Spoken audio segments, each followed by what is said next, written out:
All right. Hi, everyone out there. We are live at Politics and Prose. We have author Saru Jayaraman in the room with us. We have journalist Jane Black. We're here discussing Saru's book, One Fair Wage. You can follow the link in the chat to get that directly from us at Politics and Prose, or visit us at politics-prose.com. If you have a question during this evening's discussion, we invite you to use the Q&A feature at the bottom of your screen. We'll move to those questions in the last part of the discussion, though we apologize in advance if we run short on time. Additionally, we're glad to offer closed captioning for this event. If you want to turn on subtitles, just click the CC live transcript icon at the bottom of the screen. You'll find those there. Again, the link to purchase this great new book is in the chat column. Without further ado from us at Politics and Prose, we are going to sign it over to Jane Black, author Saru Jayaraman, and One Fair Wage worker leader, Dia King. Thank you all so much. Hi, everybody. I am Jane Black. I'm a journalist here in Washington, D.C., and I'm grateful to be here and excited to join these two great leaders in the push for fair wages in America. I have been covering food and business and economics and all kinds of things for about 15 years, actually maybe more. And it's funny because when the pandemic happened, in March, I remember in April saying, I want to write a story about how restaurants are going to have to respond to this, and they're going to have to change, and they're going to have to offer better wages. And this is the end of the restaurant industry as we know it. And everybody just kept saying to me, are you kidding? Like, we're just trying to stay alive here. Like, go away, go away. And so it took me until about a month or two ago to get that story out, because I think, there was some, obviously adjustments that had to be made. And I was lucky enough to talk to Saru. And so that's how we connected most recently and are here I'm lucky to be here with her tonight. So for those of you who are here, you're probably familiar with Saru. She is the president of One Fair Wage and the director of the Food Labor Research Center at the University of California at Berkeley. She's the co-founder of the Restaurant Opportunity Center, which grew into a national movement of restaurant workers, employers, and consumers. And then she went on to launch One Fair Wage as a national campaign to end all sub-minimum wages in the United States. And she is one of the most energetic and effective advocates for fair wages. I know her, as I said, from her work in restaurants, which have the greatest number of tipped workers. But in this new book, One Fair Wage, she really highlights the stories of Americans in a variety of industries, from restaurants to drivers to men and women who are in prison, who work for pennies while benefiting big corporations. And the stories really tug at your heartstrings. But what's interesting to me also is the way she balances the statistics and the facts that manage to completely blow your mind. And so I just thought I would start out highlighting a couple of the ones that jumped out at me, including the fact that 40% of the workers with no base wages are single moms. 78% of tipped workers have experienced harassment. And then this one is crazy. The vote on a One Fair Wage bill in the House in 2019 was the first one since emancipation to try to eliminate the sub-minimum wage.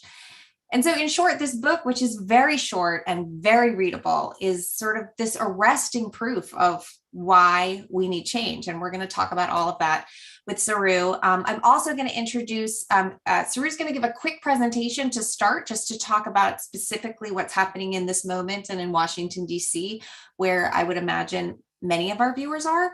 But we also have Dia King, who is a One Fair Wage worker member and a worker leader. And he has worked as a tipped valet driver and a rideshare driver in DC and has a lot of experience to share. And he's going to give a quick talk to us as well before I come back and talk to Saru and specifically about the book.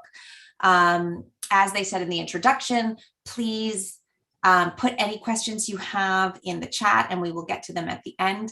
And we look forward to hearing what you have to say as well. So Saru, do you want to take it away? Yeah, thank you so much, Jane. And thank you to you for writing that incredible piece. And I didn't realize you thought about it a year prior, but it's true. You were very prescient because I'm just so thrilled to be with you. the book is coming out at such a timely moment for us and for this movement, and frankly, for tipped workers in general and the industry. It's a moment where everything is changing. There's massive upheaval.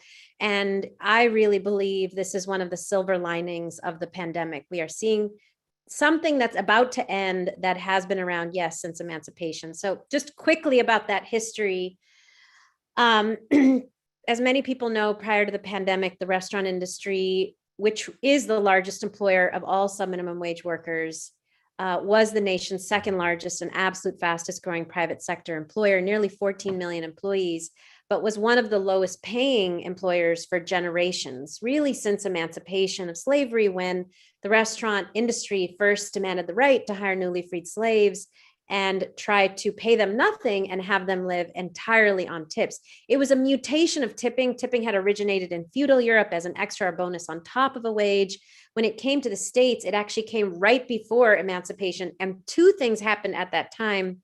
One, in 1853, prior to 1853, waiters in America were largely men, largely white men. They went on strike in 1853 for higher wages. They were receiving a full wage and they went on strike for higher wages. And the restaurant industry in 1853 responded to their strike by replacing them largely with women.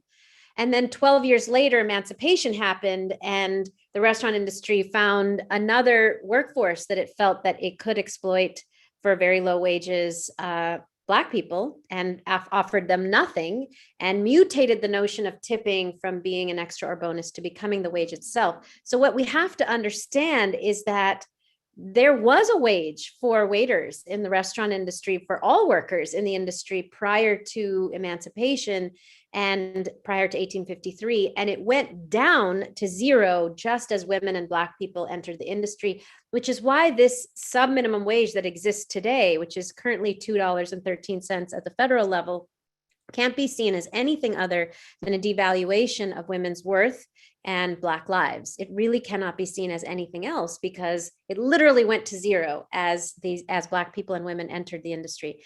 So that became law in 1938 as everybody got the right to the minimum wage as part of the New Deal for the first time, except Black workers were left out. Farm workers who were mostly Black were left out. Domestic workers who were mostly Black were left out. And tipped workers who were mostly Black, actually mostly women at the time, were left out and told you get a $0 wage as long as tips bring you to the full minimum wage. And we went from zero in 1938 all the way up to that $2.13 wage today. Now, Washington, D.C. is a little bit higher because of our efforts. It's $5 an hour, but D.C. and 43 states in the U.S. persist with this legacy of slavery for a mostly female workforce. As Jane mentioned, nearly 3/4 of tipped workers in the U.S. are women. They are largely women working in very casual restaurants, IHOPs, Denny's, Applebee's, mom and pop diners. Even in DC, they work in very casual restaurants overwhelmingly. They're disproportionately people of color and immigrants, and of course, women of color in particular. And even prior to the pandemic, they struggled with the highest rates of sexual harassment of any industry in the US. In fact, Professor Catherine McKinnon, who is the nation's foremost scholar, in fact, coined the term sexual harassment, has said that tipped workers in the restaurant industry, the rate of sexual harassment among tipped workers in the restaurant industry dwarfs all other industries, in her words, including the military. And that was prior to the pandemic. Prior to the pandemic, there were 7 states that got rid of this system: California, Oregon, Washington, Nevada, Minnesota, Montana, and Alaska, all requiring a full minimum wage with tips on top. And besides having higher restaurant sales, higher job growth, higher small business growth rates, they also had 1/2 the rate of sexual harassment in the restaurant industry, which again, Professor Catherine McKinnon has said, in her view and in her experience, the most effective policy then she's seen in any industry. She said it's more effective than naming sexual harassment as illegal.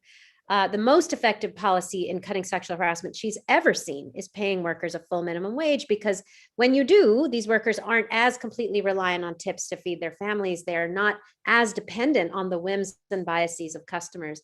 Well, that power dynamic between women servers and male customers got so much worse with the pandemic. With the pandemic, 6 million restaurant workers lost their jobs. That's 1 in 4 Americans lost their jobs in the restaurant industry.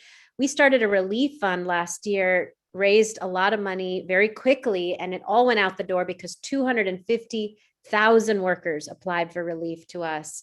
And 2/3, 63% said that they couldn't get unemployment insurance in most states and Washington, D.C., because they were told in too many instances that that sub-minimum wage was too low to qualify for benefits. We heard that from so many workers that, you know, after the injustice of being paid a sub-minimum wage, then they were told you're paid too little to get the same benefits that everybody else got. So people went back to work last summer before they felt safe. And overwhelmingly, we did thousands of surveys of these workers who came to us for relief. And they told us when they went back to work, tips were way down because sales were down, and health risks and hostility and sexual harassment were way up, with thousands of women reporting they were regularly asked, take off your mask so I can see how cute you are before I decide how much to tip you. Take off your mask so I can see the pretty face of my server before I decide how much to tip.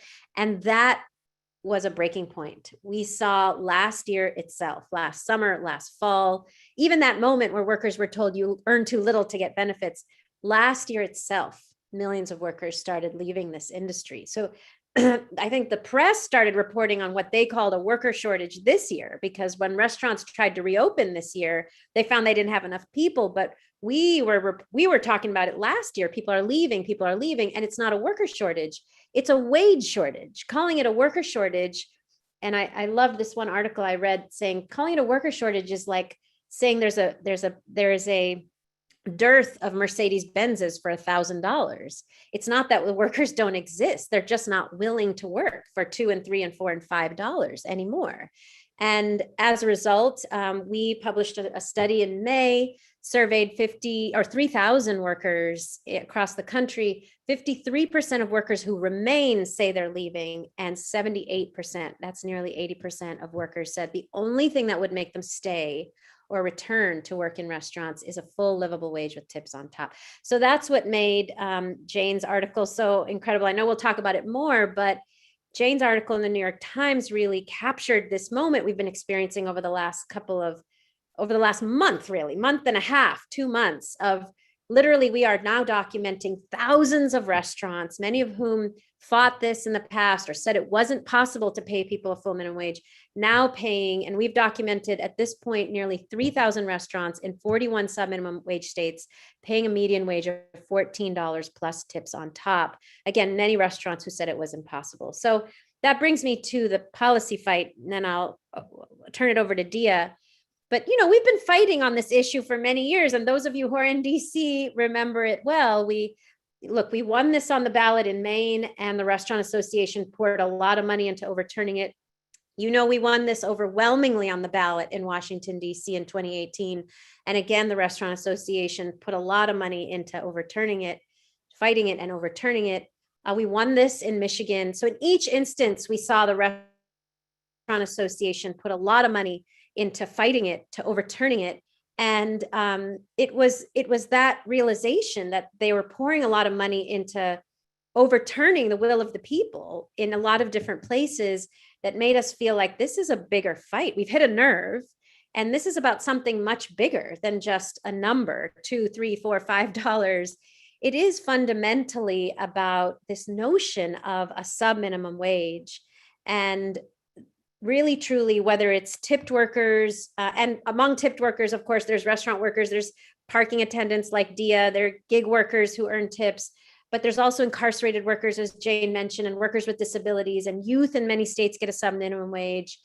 Across the board, you're looking at several legacies of slavery that result in a sub-minimum wage, but across the board, you're looking at all of these sub-minimum wages being a reflection of America's valuation of some people as subhuman, whether it was women and Black people at emancipation, whether it was Black and brown people who are incarcerated as a direct legacy of slavery and Jim Crow and chain gangs in the United States, whether it's people with disabilities seen as less than and therefore deserving of less than a minimum wage. Across the board, why is it that we allow anybody to be paid less than a minimum? Isn't the word minimum meant to imply there's nothing less than it?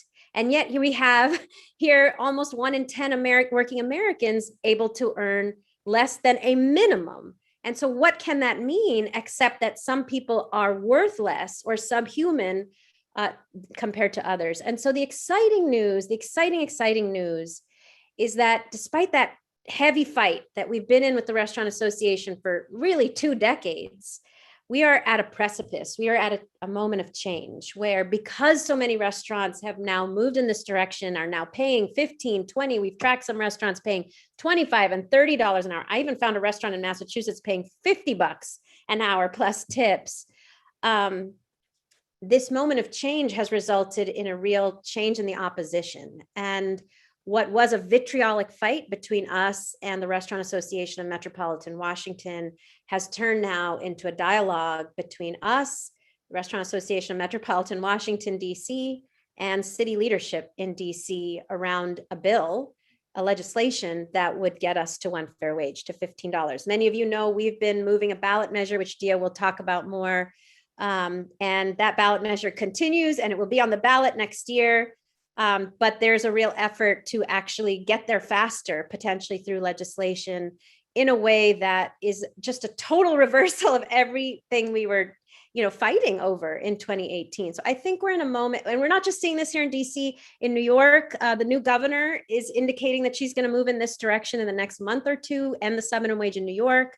We're hearing the same from Massachusetts restaurants, that they're willing now to support ending the sub minimum wage in Massachusetts. So we're seeing this rolling momentum, and we hope that Congress is listening, and that if we can figure out something in DC to overcome the fight of the past and move into a more sustainable future, then for God's sakes, Congress can figure that out too and pass the Raise the Wage Act at the federal level. So I'll stop there and hand it over to Dia.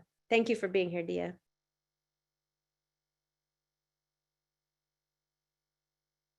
Hi, happy Monday. Thank you, Politics and Pros and Jane Black, for allowing us to speak. And I want to thank you as well, Ms. Saru, for allowing me to allowing me to be heard. All right, and my testimony, I guess it's quite short. I didn't realize I could have made it a bit longer, but here we go. My name is Dia King. I am a native Washingtonian, and I live in Ward 7. The DC ballot initiative impacts me personally because I have worked as a tip valet driver, since 2014. And I've been working to advance for fair wages for tip workers in DC for many years. Parking valets like me earn the sub-minimum wage for tip workers in over 43 states, including Washington, DC. When I first got this kind of job, I thought, because it was mostly tips, it would be more lucrative. When you get tips, people automatically think you make a killing, but in reality, my checks and tips aren't that great. The current law allows discrimination because the sub-minimum wage for tip workers perpetuates harassment and discrimination against women, people of color, and immigrants. The sub-minimum wage is a legacy of slavery and has always been unjust, but the pandemic has made our bad situation worse. Tips went down, health risks and harassment went up, and most of us didn't get unemployment benefits or pandemic relief. Things have been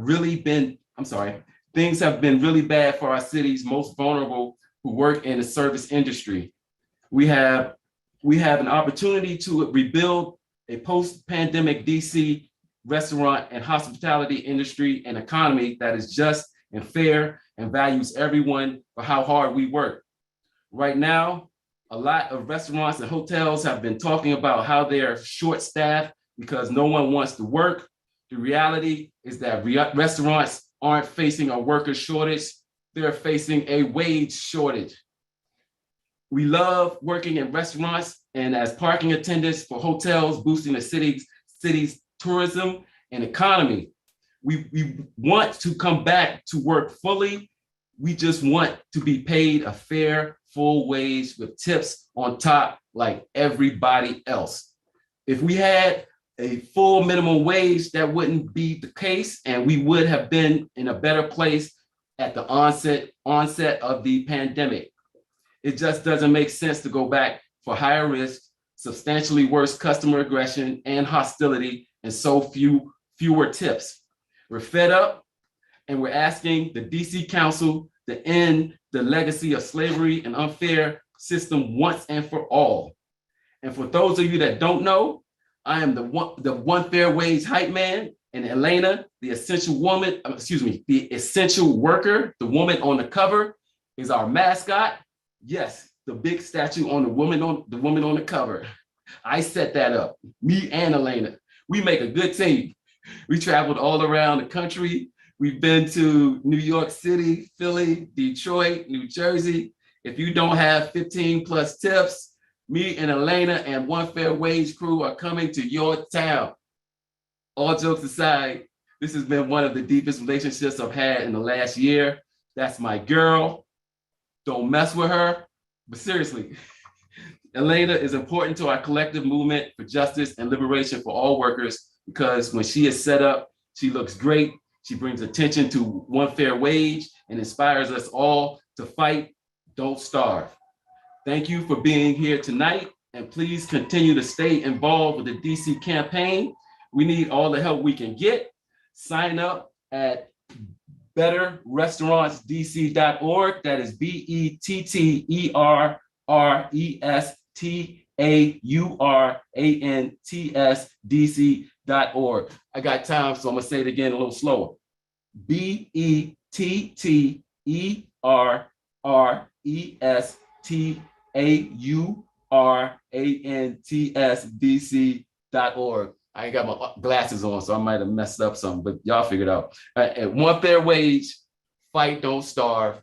Fight, don't starve. Fight, don't starve. And that's my bit. Thank you.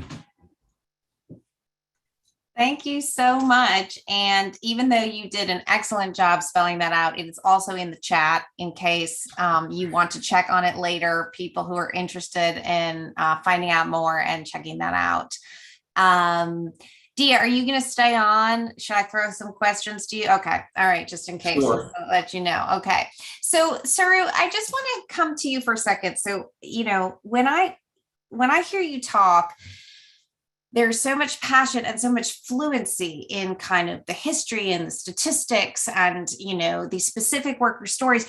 But I always feel myself wondering, like, I want to know more about her. How did she get into this? And I know there's a 9/11 connection to, the Restaurant Opportunities Network, but and I also get the sense you don't really want to talk about yourself, but I'm going to make you do it just a little bit at the beginning. So tell us how you got started, if you've ever been a tip worker, and then sort of how you got to where you are now.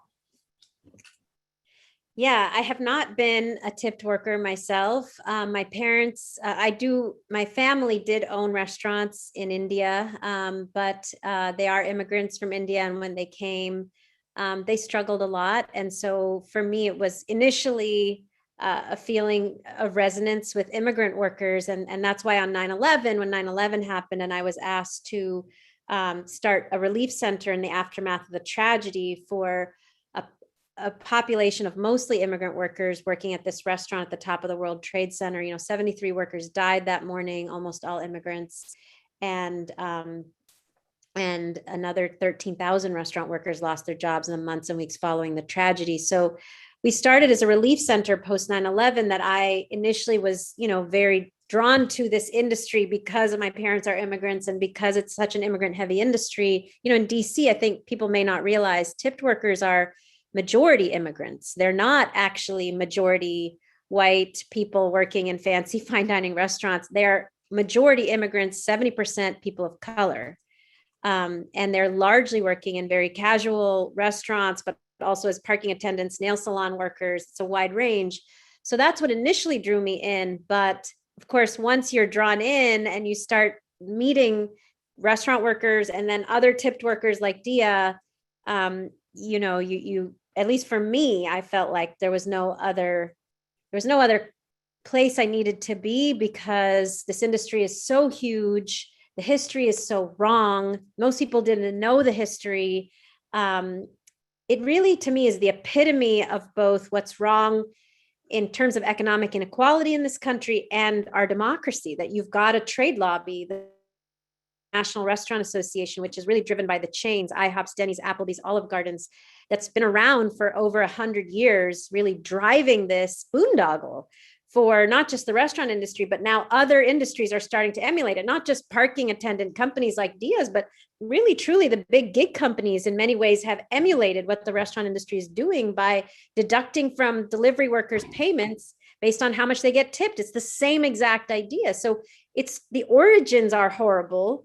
The impact has been horrible. And it really truly is, for me, the epitome of what we need to change, what we need to address. Fundamentally, the idea of the 1% versus the 99% and the need to really right some of our structural, historical racism and wrongs in this country. So that's what drives me personally. Yeah, I mean, I did notice the way you wiggled out of your personal story to talk about the important issues again, but I will circle back and try you again. But no, I mean, I think one of the, as I said before, it's like you have this fluency with sort of the history and a real kind of passion and empathy for the people that you're working for. And that's sort of what's evident in this book. But, in the book, you do lay out the history at the beginning, but then it's really a story of people. And I think that I wonder if you could talk a little bit about why you wrote this book this way. Why are the stories of the people so important? Well, I mean, I think what I've come to realize over the years is that when we walk away from this event, you may not remember the data I shared, but you probably will remember Dia's story. Because you're such a special person, Dia.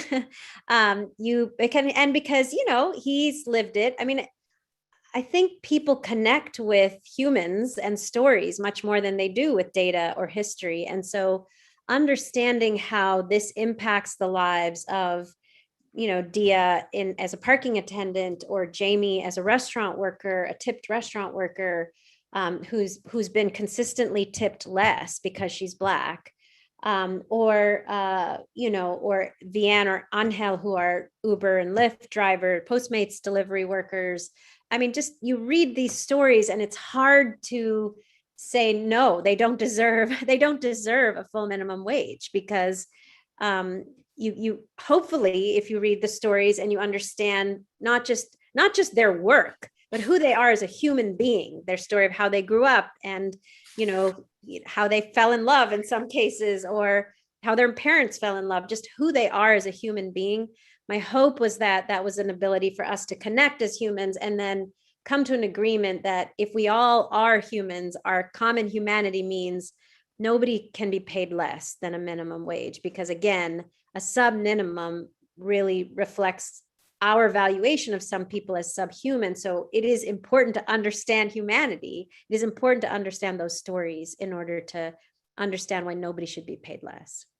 And I know that I'm mostly going to be asking Saru questions, but Dia, you're here with us and you are one of the people in this book. And you gave us a sort of rousing speech, but I wonder if you could tell us a little bit about what happened to you after, when things shut down, and, what that meant for you personally, and how, I mean, it's hard to say this is over, right? But as things have opened up, what has changed for you? So tell us just, briefly kind of what your experience was during the pandemic. And you're on mute. Now you're not. Okay. They actually laid us off when the pandemic came, and now they're trying to get us to come back to work, but nobody really wants to go back to work for sub-minimum wage. And before the pandemic, they weren't really treating us that well. So now workers what they're saying is that it's a worker shortage. It's actually a wage shortage, in that folks are not trying to go back. I'm not trying to go back and get the same type of abuse that I got before the pandemic. I'm looking into other avenues, doing something different, because the service industry may not be where it is anymore. I think a lot of people are probably going to migrate to other what's the word I'm trying to say? Other ways of making money, or other jobs, and that's what I'm thinking about myself right now. Doing something a little different than what I was doing, because it seems like these guys don't respect us. I got into this. I've been a tip worker, from the book. I've been a tip worker since 2014. I've been working on the One Fair Wage since 2014. And since I live in DC, we did a whole lot of work on raising the minimum wage in DC. And we actually raised the minimum wage. I was out there hollering with them, can't survive on 725, can't survive on 725, right? And they actually raised the minimum wage. But because I was a tip worker, I was not able to be a benefit of my own work. So when this came around, I want to make sure, hopefully we can raise the minimum wage for everybody across the board. No one is to be underemployed or underpaid. Great. Thank you for sharing that. Coming back to Saru, so you had mentioned in your introduction, was a question I had for you, because I was really struck when we spoke a couple of weeks ago about how, you were talking about how people who earn the sub-minimum wage didn't qualify for unemployment. And one of the things that you said, which really struck me, was how that was like a moment for them. They weren't necessarily unhappy until they realized they earned so little that they didn't qualify for unemployment at this time when masses of people were being laid off. Talk to me a little bit about that. I think when you're sitting cozily in your house on a Zoom call, you're like, well, of course they know that doesn't make sense. But talk to me a little bit about the sort of awareness and how that has shifted. You're on mute. Sorry. I wouldn't say that they weren't unhappy. I mean, we were fighting for this with workers like Dia and many others for many years. Workers have been suffering with a sub-minimum wage for 150 years and have reported very high rates of harassment and very high rates of economic instability and poverty. But I do think you're right that we heard from so many workers that there was kind of an epiphany that happened with the pandemic when everybody else was able to get unemployment insurance, and so many tipped workers were told, not you, even though you've been working full-time or more than full-time, in some cases, multiple jobs, you don't get it because even if you reported your tips, your employer never reported your tips. And so it looks like you just earned that $3 or $4 or $5 wage. And so it looks like you didn't earn enough. I will tell you the story of a woman in Michigan where the wage is $3.52. And she said, she's a mom to a special needs child, lives in upstate Michigan, worked at a small dive bar in a small town. She said, I religiously every year reported my tips to the IRS, but when I went to apply for unemployment insurance with the shutdown, I was told that my boss never reported my tips. And so they told me I earned too little to qualify for unemployment insurance. She said, then I applied to the federal because unlike the state unemployment insurance in most states, the federal was supposed to be based not on your income. You should be able to get it regardless of your income. She was told, yes, you're eligible to get the federal unemployment insurance, but she could never access it because it came through the state system and the state had marked her as a denial.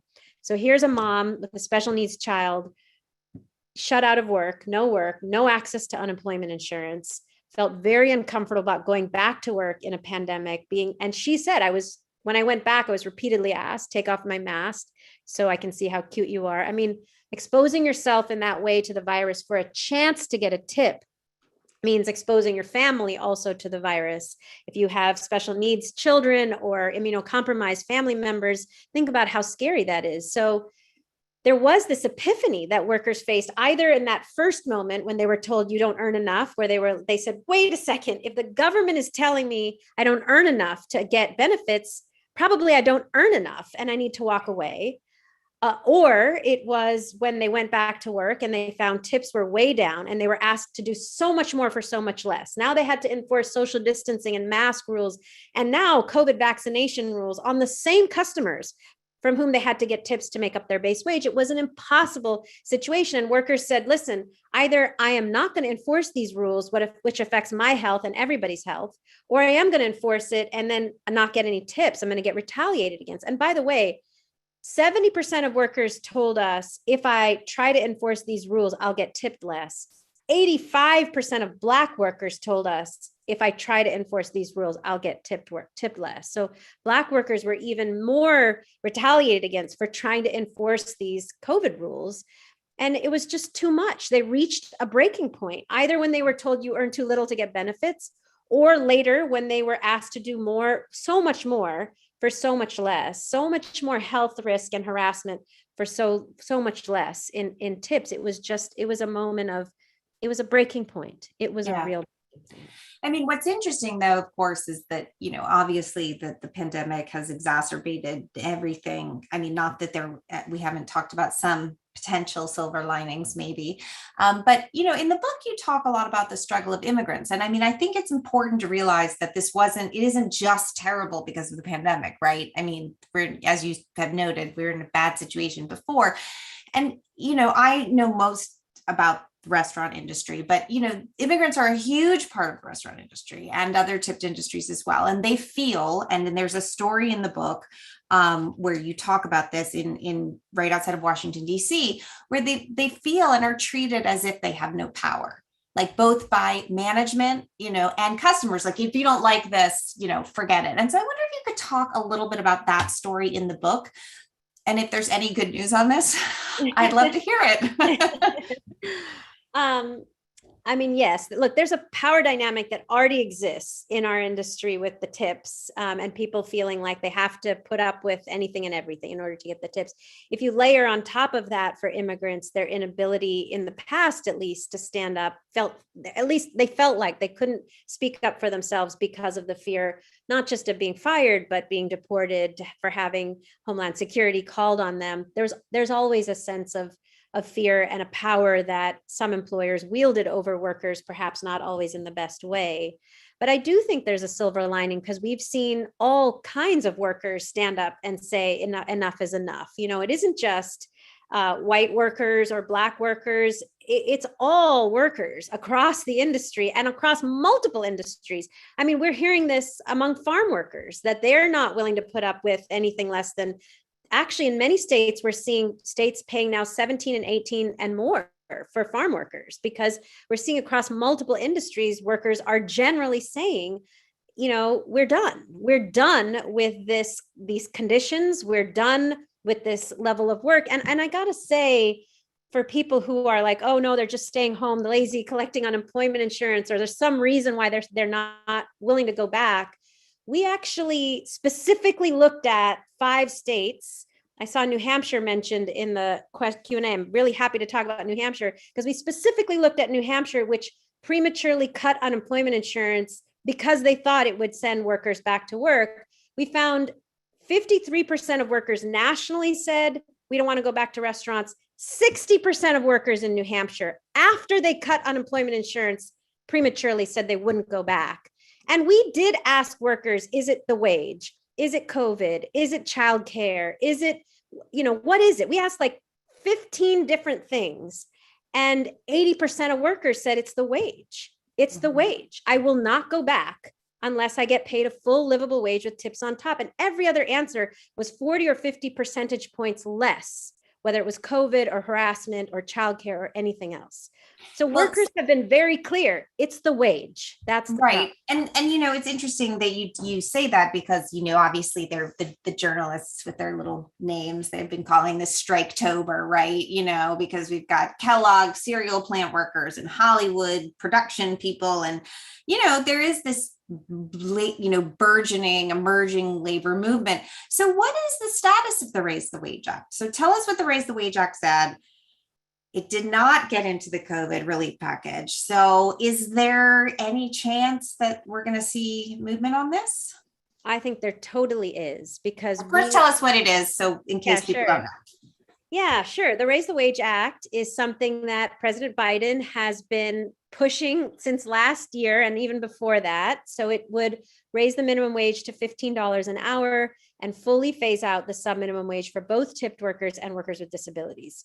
Joe Biden made it part of his campaign platform last year. And then this year, he actually made it part of his first COVID relief package, which he introduced even before he got inaugurated. This has been, and they've been very clear, one of their top priorities. They want to see this bill passed. He's also been very clear specifically about tipped workers. I don't know how many people saw him at the CNN town hall in July, where a restaurant owner got up and said, I don't have enough workers. What are you going to do for me? And President Biden said, you got to raise your wage. He said, my sister-in-law is a tipped worker in Atlantic City. She's earning what, $7 or $8 plus tips. Workers want $15 an hour plus tips. So he's been very clear about this. And, he did try to make it part of the first COVID package. The parliamentarian kicked it out.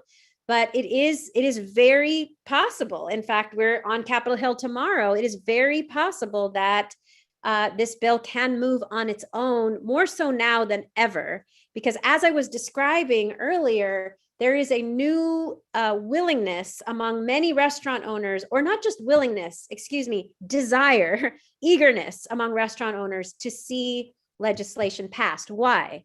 We are hearing from so many thousands of restaurants across the country that are now paying $13, $14, $15, $20 an hour, saying, I'm doing this now. I have to do it to get workers to come back to work.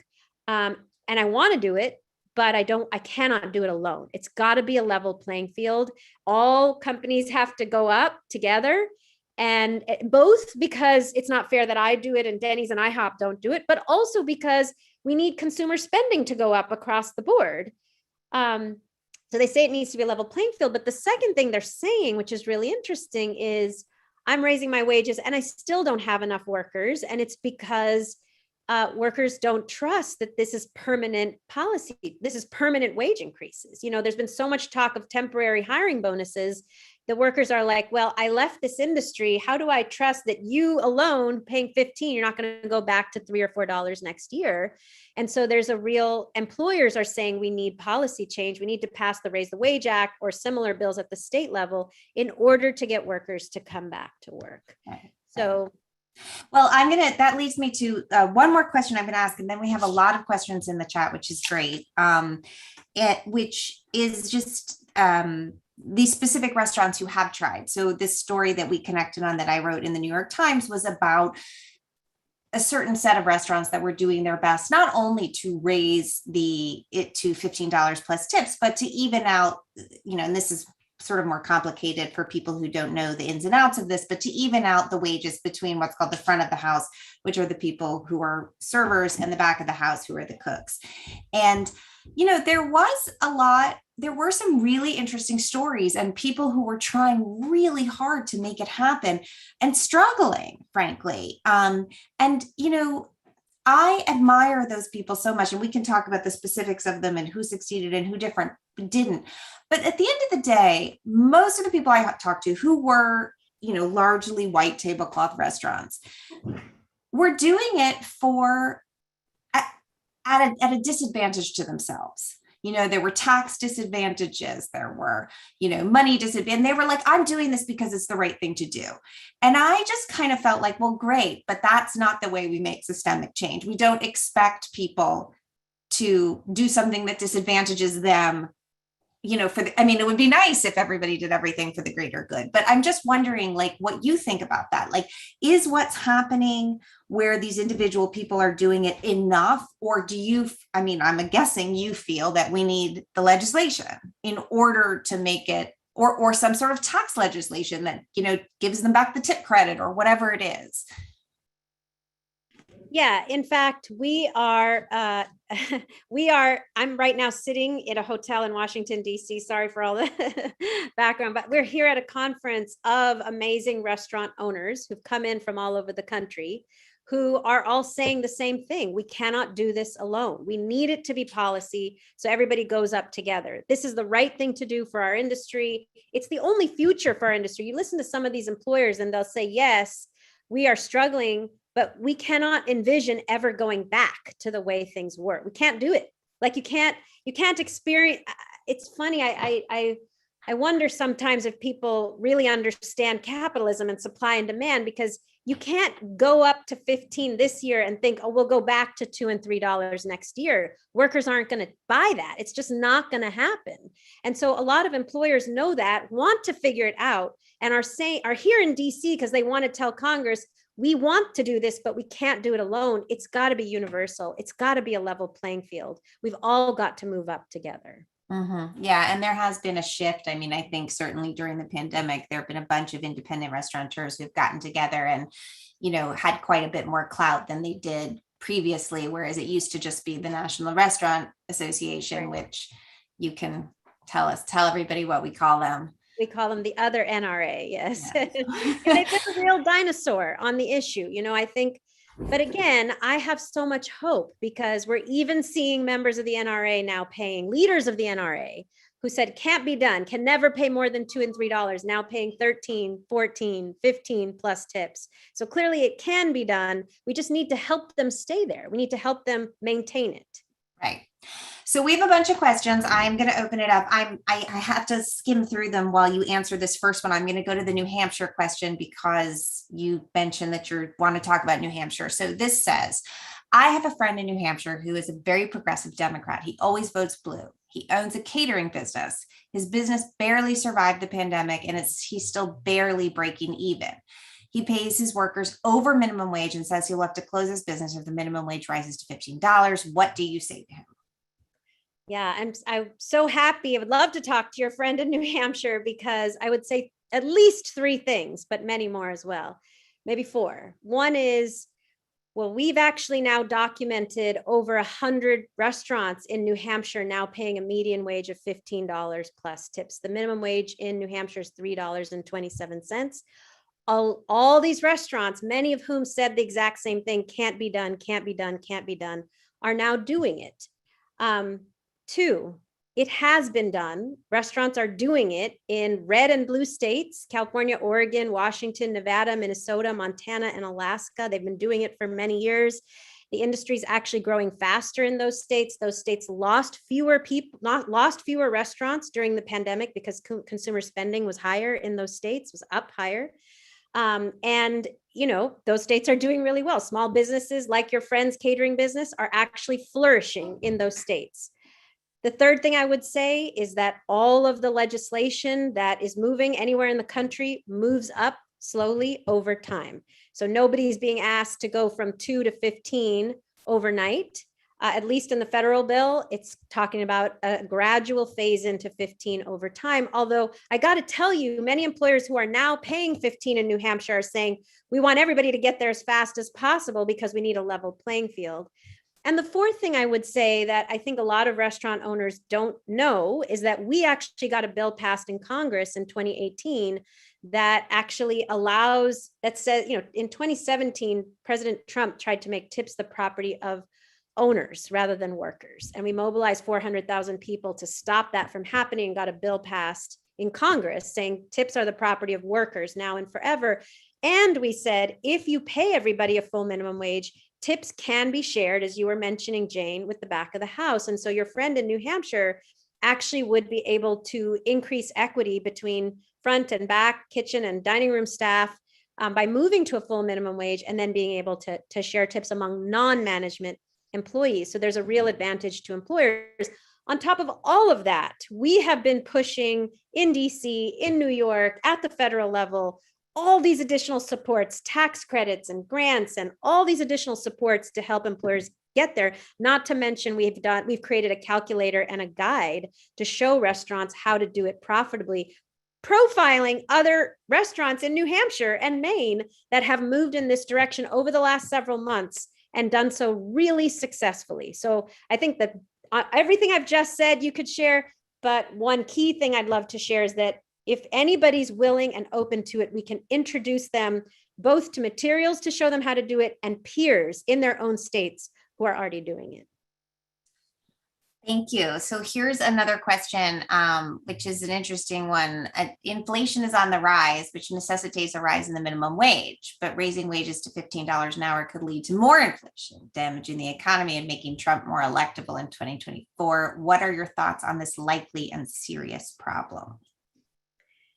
So, we've kind of been operating on a scarcity model in the United States where we want to suppress everything. We want to suppress costs and suppress wages unnaturally. I think most restaurant owners will tell you that food costs are suppressed unnaturally. Menu prices are suppressed unnaturally. And that is true for labor in the United States as well. What workers are saying in the millions is that wages have been suppressed unnaturally for way too long, and they're just not willing to accept it anymore. So if it were the case that raising the minimum wage was going to make prices skyrocket, then I live in California. You would come to California and prices would be ridiculous. They would be out of the roof because we have a $15 minimum wage for all workers, including servers, with tips on top. We have done menu price comparisons between the same restaurants in California, San Francisco, LA, and Washington, DC. The same menu prices, tipping is higher, small business growth rates are higher. Why? Why is that? It's because it is not a one-to-one, dollar-to-dollar increase. It's not like you raise wages by $1 and prices go up by $1. That's not actually how it works. A single worker or server serves multiple people. It's not a dollar for dollar increase. Your menu prices don't double because the wage increases over time. And we've seen that in the 7 states that they've increased wages. You're looking at a moderate price increase, and we've actually studied it, and we have a calculator that shows that if you go from $2 to $15 an hour, it's about a at most 22% price increase, which means your burger would go from $10 to $12 an hour over a 10-year period to get from $2 to $15 an hour. $2 increase over a 10-year period. And we've studied this by looking at price elasticity across the country with economists at UC Berkeley. And the highest we've ever seen it go up is 22% for a wage increase from $2 to $15 an hour. So it's just not the case that prices go way up when you raise the wage. It's not a dollar for dollar increase. And most importantly, I think the most important point people tend to forget is that when wages go up, consumption goes up, people are able to support the economy. And so rather than saying we've got to keep labor very low and therefore costs very low to help people afford it, I will tell you people aren't affording it. They're saying actually they can't afford to work in restaurants, which is why they're walking out. So we have basically 2 choices: raise the wage, increase consumption that will allow our economy to come back, or cut the industry in half because 54% of workers are walking off the job. So I have 2 questions that I'm going to combine here because we have maybe time for this one and one more, or maybe just this one. We'll see. So one person says, I learned in high school French that at least at the time that France operated under a le service est compris, which is the tip is included. Would US tipped workers be better served if we adopted this model, i.e. restaurants would charge higher prices that included tips? And then I'm combining it with this one, which is, wouldn't it be reasonable to pay a minimum wage and then have something on the menu that said, this includes the tip, so you only need to tip if there's exceptional service. So let's talk about like different tip models, and the European example. So I don't want to comment on, so let me say it this way. We are supportive, we are agnostic on the kind of model employers take. To us, the most important thing is that everybody's paid a base wage that they can count on. And frankly, that is what workers are saying right now. We all want a base wage that we can count on. And anything above that, any kind of gratuities or tips need to be above that, not instead of that. And so really there are 3 models that employers have looked at when it comes to paying a full minimum wage with gratuities on top. One is what I was describing earlier, which is really the most popular among restaurants across the country, which is pay everybody a full minimum wage, have the tips be shared among all non-management staff, front and back of house. That's one model. A second model is a full minimum wage and a service charge. And that model, people have been moving in that direction more and more, especially after the murder of George Floyd, because the data is now irrefutable, really just irrefutable, that consumers have overwhelming implicit bias.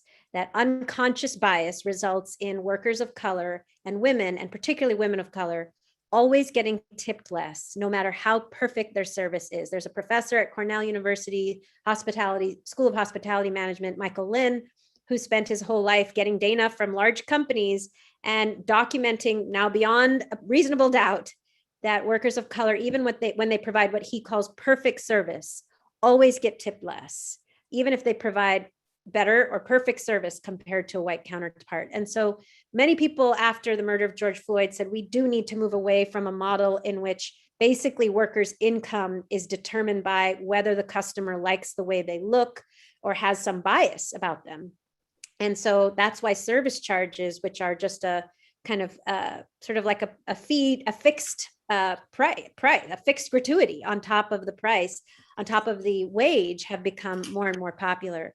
And then the last model is this, all included, hospitality included. And for us, it doesn't matter which of these an employer wants to, we think employers should have the freedom to pick which of these options they want to pick. The most important thing is that we're moving in a direction where people have more stability, they're better off, both workers and employers. There's more equity between front and back and between people of different races and genders.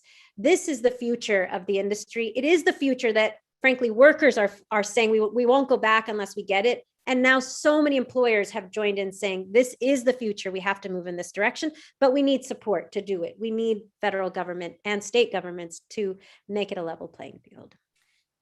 So I'm going to do one more question, and then I'm going to, when we're done, I'm going to hand it back over to Politics and Prose to remind you where you can buy this wonderful book.